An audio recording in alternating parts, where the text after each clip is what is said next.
Okay, welcome everyone to the week 13 video lecture. In week 12, we focused on assessment 3 and the presentation part of assessment 3. And this week we'll focus more on the Q&A part and integrate some learning to learn in that. And I'll talk now about the assessment 2 final draft and what you need to do for that, okay? So let's talk about the final draft of the critical response. So you've gotten feedback or will get feedback shortly on draft 2. And so it's up to you then to continue to work on it and revise your draft 2 according to the feedback, have a consultation with the teacher, and then submit your final draft in week 14, okay? So that's the end of Monday, December 4th. And just a reminder, you're aiming for around 1,500 words. The critical response itself should be around 1,200 words. And then there's, for the final draft only, there's a section at the end you need to include, which is a report on your use of online tools to improve your writing. And aim for around 300 words or so for that, okay? Now, what should you include in the report section? Describe the tools that you used, whether it was on draft 2 or the final draft, to help improve your critical response and your writing process, and describe how you used them, okay? And just to provide evidence of that, you should take screenshots of what you did with the tools, or you could download in some cases from ChatGPT some interactions that you had with Gen AI, and include those in the section, in that last section, that report section, as evidence. And finally, you need to do some evaluation of your use of the tools, okay? And in terms of the tools themselves, there's a number of you could use. This isn't a comprehensive list. We already talked in class about WeCheck, to check the style, academic style, and the language accuracy of your writing. Grammarly is a commonly used tool. ChatGPT, obviously, you can use it through the PolyU website, right? And Linda introduced justtheword.com as well in terms of finding words that go together, collocations, and expanding your vocabulary through this. So these are just a few examples of the tools you might use. So, as you're using them, take screenshots, or if you've used them already, you can take screenshots or download examples to just support the descriptions of how you use them, okay? And then in terms of the evaluation, you can answer a couple questions, right? How useful did you find the tool or each of the tools that you used? Did it help you? What problems did you find in using it? And think about how you might improve your use of them. Everyone can improve, right? So how could you better employ them in your future writing at PolyU, or even beyond, right? In your career and stuff like that. So that's basically the report section. Just again, description of the tools you used and how you used them. Some evidence in terms of screenshots or downloads, and then an evaluation of how you use them and how you could improve.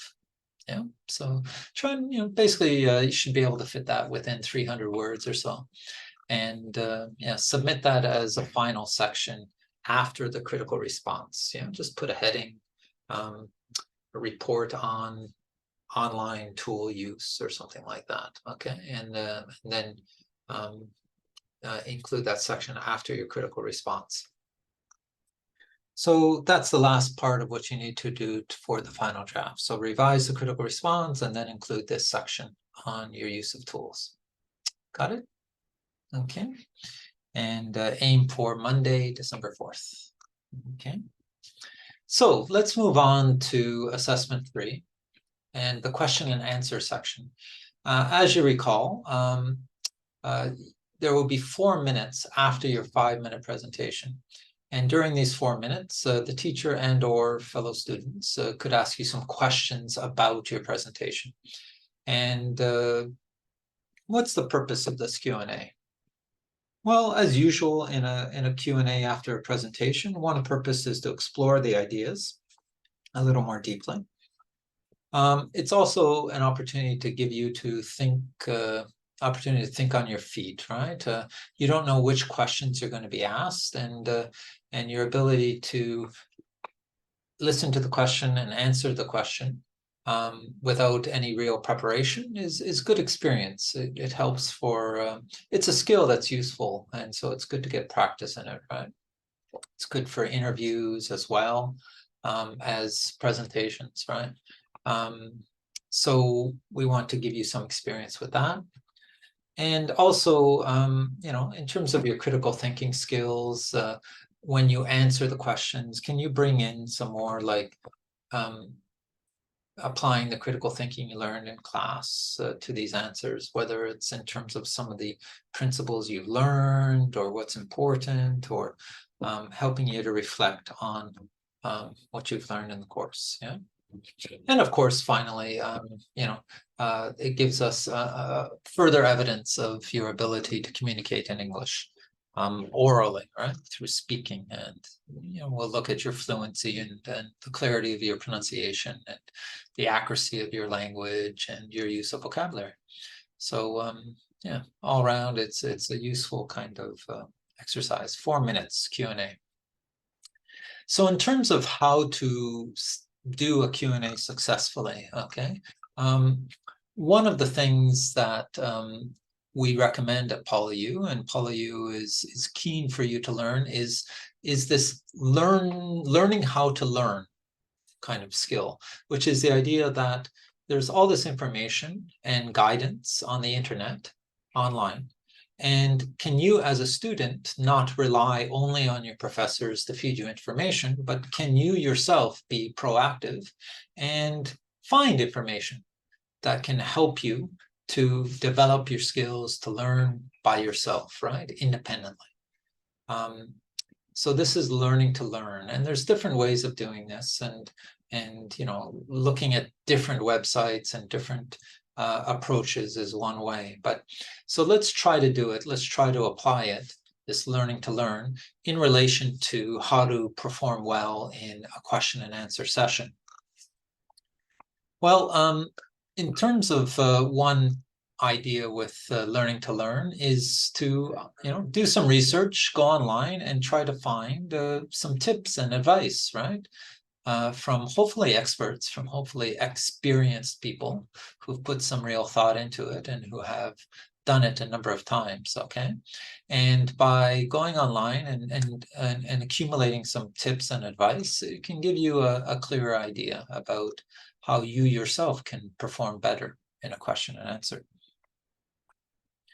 So scan this QR code, and it links to a YouTube video. Okay, and the video is an example of 2 PolyU students who have just given a presentation, and then, oh, sorry, this is the wrong video. sorry. The first one is about advice, of course. So in this, scan this QR code, and you'll get advice from someone about the Q&A session. Okay, and what I'd like you to do is just watch it, and it's not a long video, but note down the main piece or pieces of advice that the person gives. So pause this video and watch the YouTube video by scanning the QR code, and note down the pieces of advice this person gives about answering questions in a Q&A. Okay, so pause the video and watch.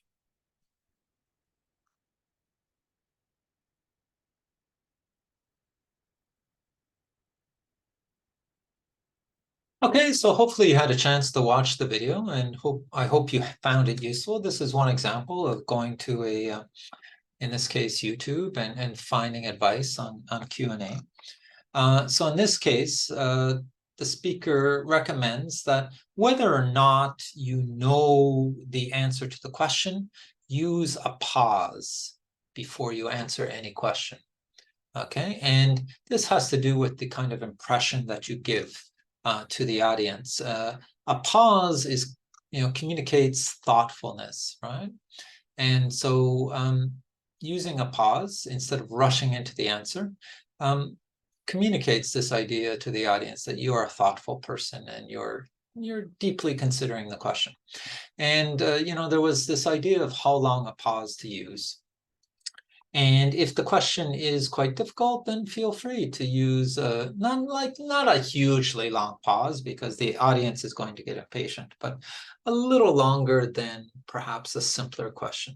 And you can vary the length of the pause according to the difficulty of the question. So that was the main piece of advice. And to be honest with you, I hadn't really thought of this. I sort of naturally paused for some questions, but it never occurred to me that in every case, it would be a good idea to pause and thereby to communicate that I'm a thoughtful person and I'm seriously considering the question. So this is an interesting piece of advice, and I wouldn't have seen it and you wouldn't have seen it without watching the video, right? So this is part of this learning to learn, to get advice from different people and to try it out and to see how well it works. Okay. So let's go to another video that provides some advice. And so again, scan the QR code and watch the video. It's just a few minutes, okay? And again, note down the advice that the speaker gives about the Q&A. Okay, so pause this video and watch the advice video.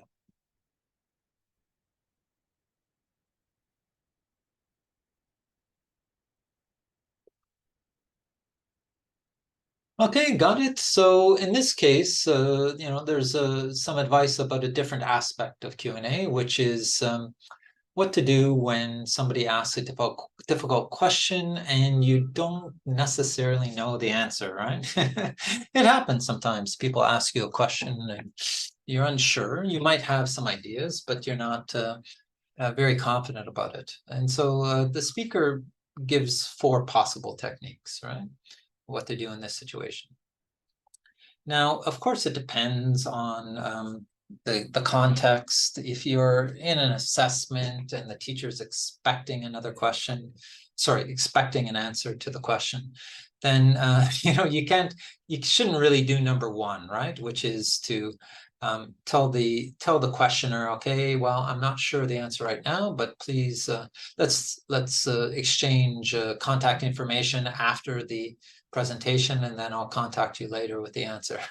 That's not going to work for an assessment, right? But it is a practical way to approach it if you're at a conference or you're at a different kind of presentation.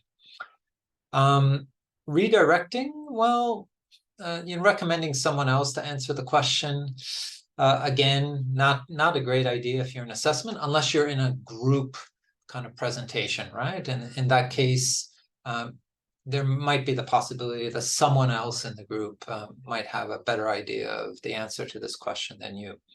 So it is possible, more likely in a group situation, that you could redirect the question. An informed guess is possible, right? And again, using a phrase to indicate that you're not entirely sure. She mentions, based on what I know, okay, as a typical phrase for this. And reframing the question is also an interesting approach, right? Just because you want to make sure that you understood the question right. Maybe the difficulty is because they need to clarify a little more. So by reframing the question, you just check with the questioner. And in some cases, they might clarify it in such a way that the answer becomes a little clearer. Okay. So anyways, this is one area, right, of Q&A. What happens when they ask you a difficult question? Well, using a pause is obviously, from the previous advice is useful here as well, right? But here are 4 different approaches to tackling a difficult question that you might not know the answer to. So these 2 videos are examples of resources online that you can look up to improve your own skills in a Q&A. If you know that there's going to be a question and answer after a presentation, then you can get some advice, not just from the teacher, not just from classroom practice, but in terms of your own research, in terms of your own learning to learn process. Okay. So another approach to a Q&A, to do well in a Q&A, is to look at examples of Q&A sessions and then, watch them and try to think, well, that was done really well, or that's actually, they didn't do a good job, and why not, right? And that includes kind of listening for kind of language that you might be able to use yourself in, in terms of how someone responds to a question. So there are examples on YouTube and perhaps on other sites of Q&A sessions you can search and just watch. And in some cases, there are student examples, right? And in other cases, there are more professional examples. If you have a Q&A related to your career, then that might be something to watch. Okay. So in this case, again, here's an example Q&A by 2 PolyU students. So scan the QR code. And as you watch, try to think about the performance of the male student and the female student, and think about how well and how effective they performed in the Q&A. Okay, so take a few minutes, watch the Q&A session of video 1, pause this video, and see if you can evaluate.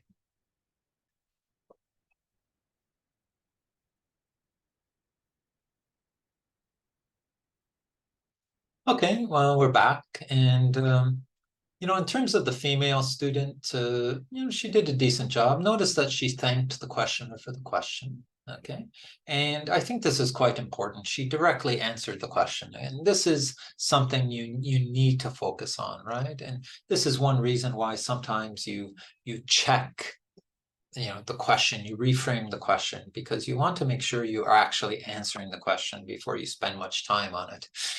There are situations I've seen where somebody asks a question and then the speaker tries to answer the question, and at the end the questioner says, well, actually I wasn't asking about that, and then there's kind of time wasted in a way.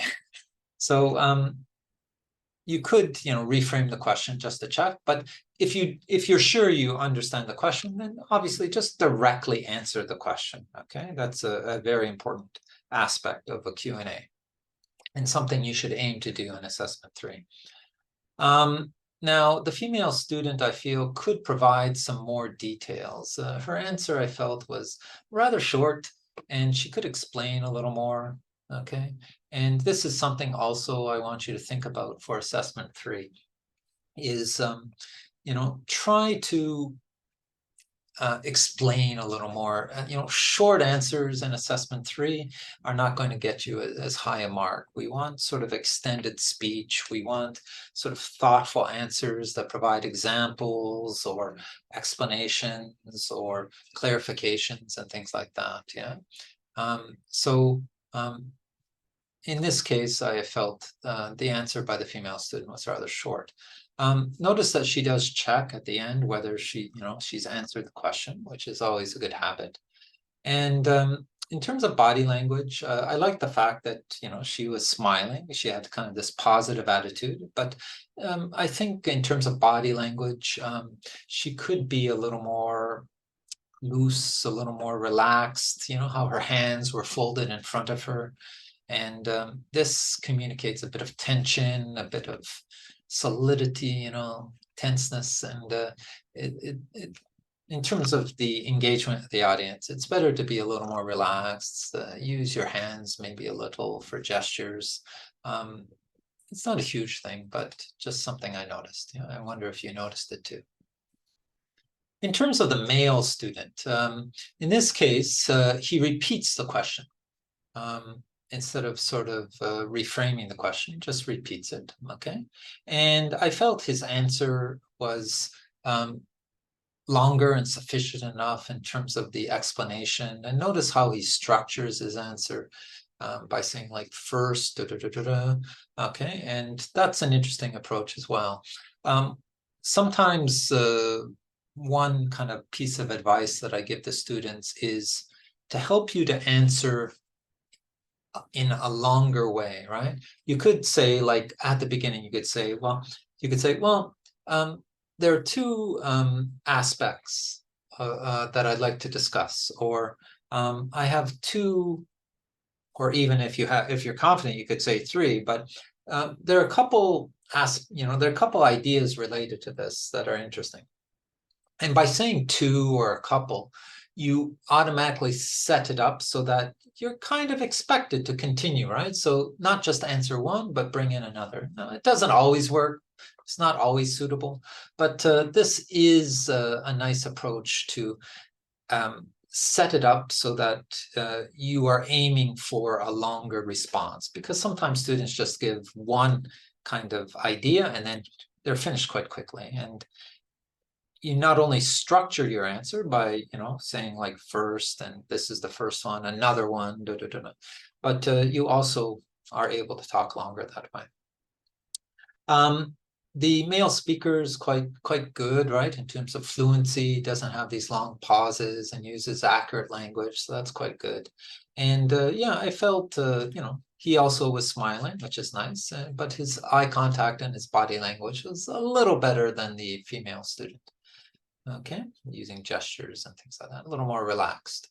Okay, so anyways, this is hopefully you had some similar impressions from this Q&A session by a couple PolyU students, and this is an example of watching from YouTube, an example Q&A, and learning from it, thinking, okay, what could I do, or what could I do better? Yeah, and let's watch another one. Okay. Again, by two PolyU students. So scan the QR code and watch it and try to evaluate the Q&A of these two students. Again, a male and female student. Okay, so pause the video and have a watch.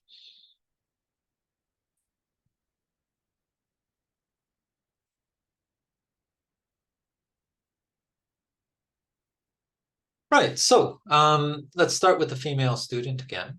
And she responds when she gets the question. She says, oh, that's a good question, which to be honest with you is a pretty standard kind of student response. So a lot of people do that. It's not wrong, but do be aware that a lot of students will probably say it. So if you can think of a different way of the first thing you say in response to a question is a little different, that might help to set you apart from other students, right?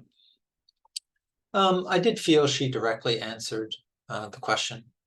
But again, notice that she provided just the one technique for reducing nervousness. And this made her answer rather short. And if she had used my advice that I just talked about, framing the answer in terms of a couple techniques, that would have pushed her to provide more information, another example, and that would have made her answer a little longer, right? And that's kind of better. That's kind of what you're aiming for, is a somewhat longer response in assessment 3.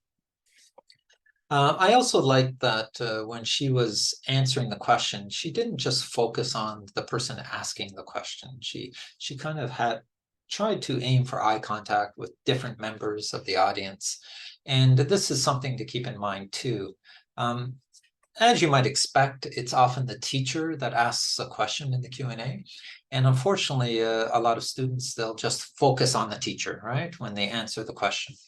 And as a result, the other students in the class, they feel neglected. They might not pay attention because you're not paying attention to them. So do try, even in the Q&A, obviously during the presentation, you want to try to have eye contact with different members of the audience, right, as you're talking during the presentation. But during the Q&A as well, do try to use eye contact with more than just the one person, the questioner, especially if it's the teacher, okay? And so that was good. The female student did that. As for the male student says that's an important point the person has asked about. So that's quite nice, right? Because it's kind of a compliment to the questioner, that they brought up this important point. The male student provides a couple of ways, right? So again, that helps the student to answer at a little more length. And notice he does use this technique of like handing off the question for someone else to finish, right? In this case, the female student. So because they're in a pair, in a small group, there is that ability to say, okay, well, that's kind of my answer. Do you have anything else to add, right? Now, in terms of the body language, I thought it was decent, but notice in contrast to some of the other speakers, this male speaker wasn't really smiling. It's quite serious, and you know, there's nothing wrong with that, but I do think that depending on the topic, of course, it's better to have a more positive, smiling attitude, especially in the Q&A. And just be aware of your facial expression, and a serious facial expression is not so welcoming to the audience, in some cases, not so engaging, right? So smiles are often help. But on the whole, you know, quite good, okay? So these examples are generally good examples that we've watched, and you know, we can learn from watching good examples, and we can also learn from watching examples that are not so good in terms of what to avoid and what not to do, right? Okay, so that's another way to learn is to find examples and watch, and learn from them in terms of what to do and what not to do. Okay. Yeah. And so then another kind of approach is to, you know, before a Q&A, to kind of brainstorm possible types of questions and then practice answering them, okay?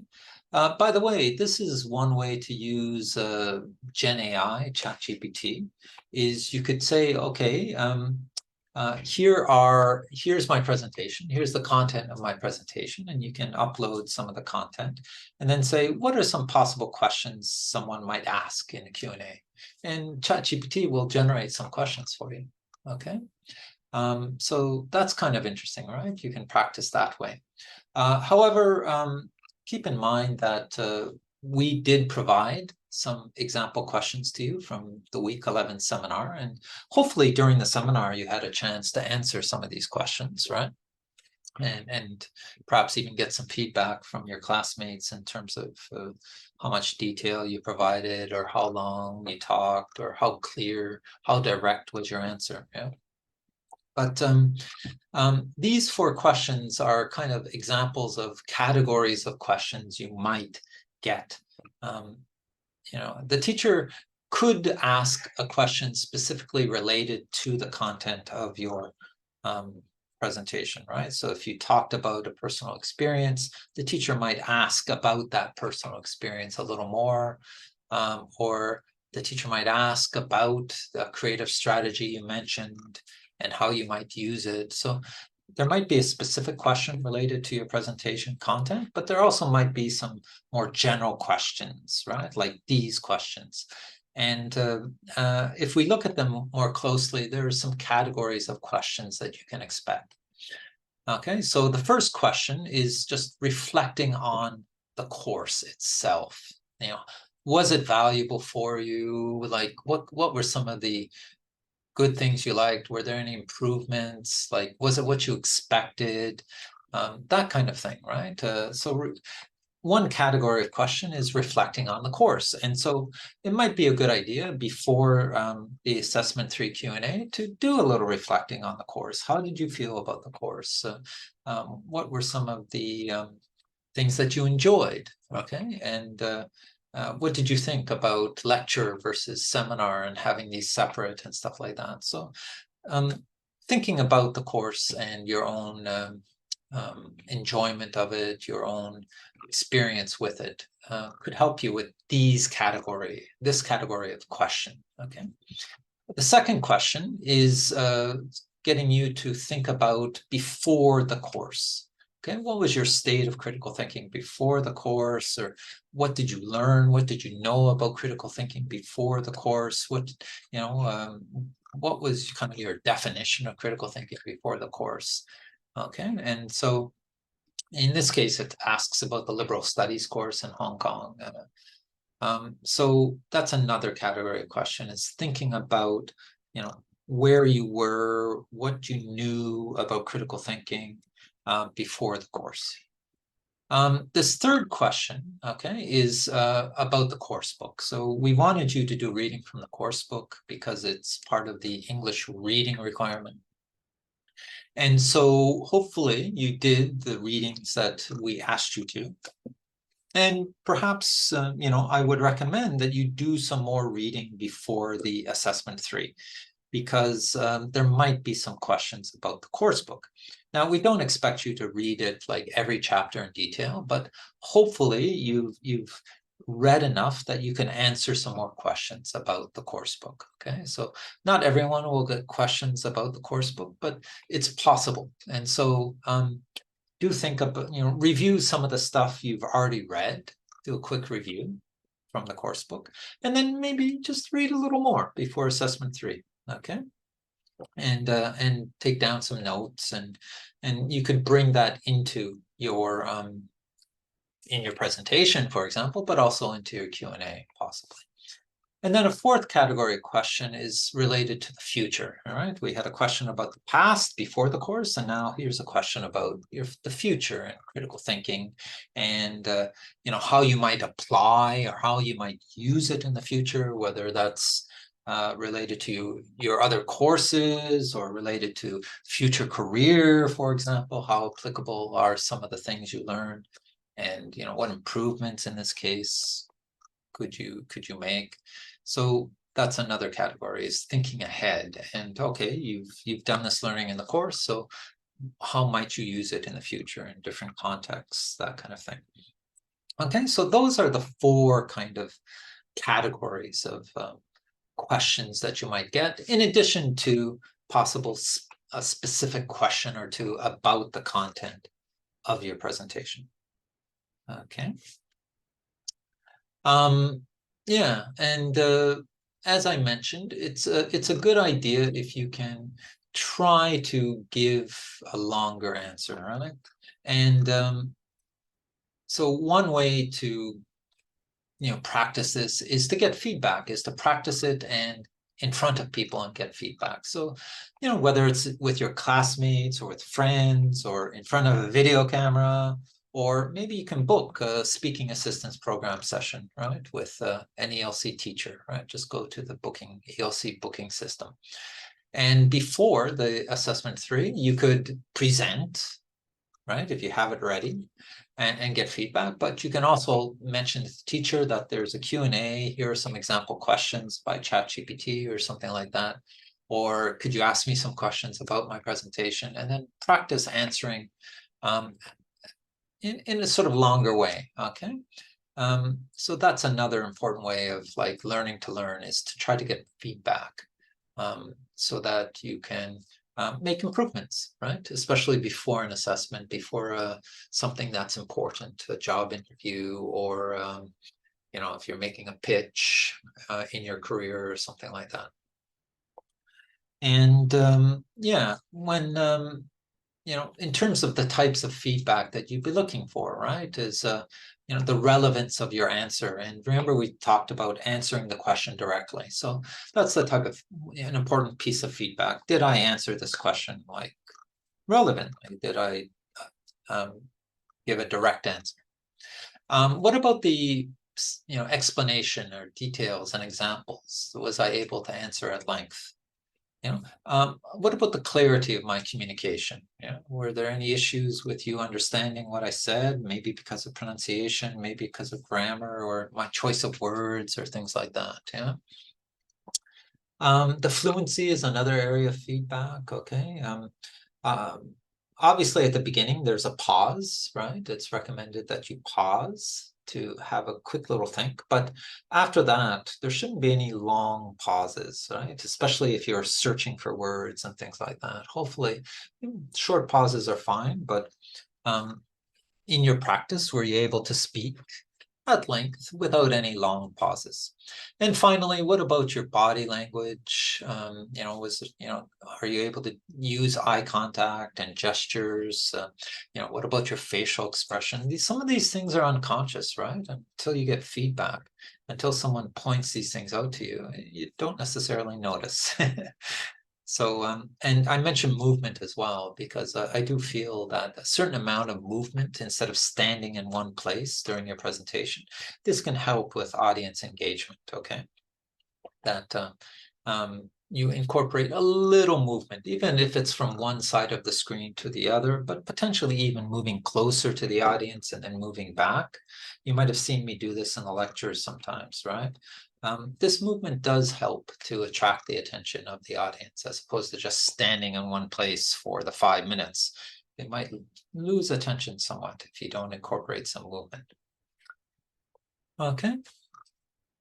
So again, these are kind of like in terms of learning to learn, right? To research and to get tips and advice, to get to have a look at examples, and then preparing. Okay, you can use ChatGPT to help you prepare for something, right? By generating ideas or information, but also practice and get feedback, right? Rehearse. And in terms of rehearsing, remember what I mentioned in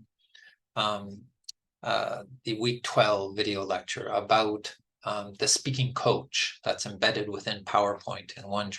Okay, so that's another kind of feedback that you can get in your voice, and that's also you know, something that you could think about in terms of your Q&A, okay? Like avoiding a flat tone. It's much more likely that you won't have a flat tone in a Q&A because you can't prepare for it ahead of time, right? A flat tone is often related to someone trying to read or recite their presentation, whereas in a Q&A, you don't really have that opportunity, yeah? Okay, so overall, how do you perform well in the assessment 3 Q&A? Well, make sure you answer the question directly, right? And try to answer the question at length.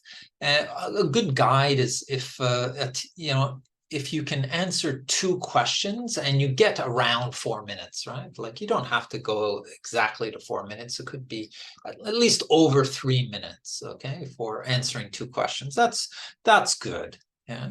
And that means that you've really developed the ideas. You've probably given more than one aspect of your answer, okay? And yeah, that's kind of what we're looking for. And but if you answer a question quite briefly, and then the teacher asks you another question, you answer quite briefly without much explanation, without many details, your mark isn't going to be as good, okay? So really try to practice answering at a little more length, like, you know, 1.5 minutes or even 2 minutes if you can for an answer to a question. Do try to use the critical thinking that you've learned in the course. You know, clearly you could try to use hedging, right? That's an important aspect of critical thinking learning, right? To sort of using may or other modal verbs, or often, or some people, that kind of thing, right? Okay, as well as other, you know, possibilities like bringing in some critical thinking questions. Throughout the course, we have introduced various kinds of vocabulary related to critical thinking. One that comes to mind is, for example, bias, right?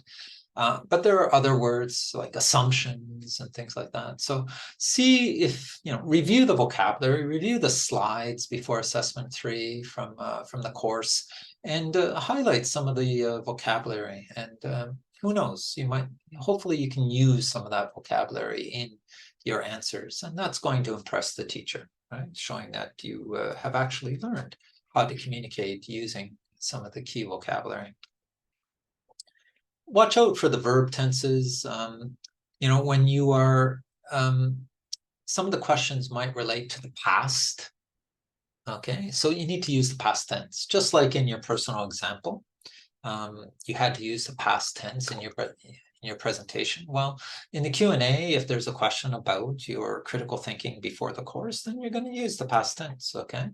And as I mentioned, one category of question is about the future. So you're going to have to use future verbs to express the future. So do watch out for your use of verb tenses. It's true that often we use the simple present, okay?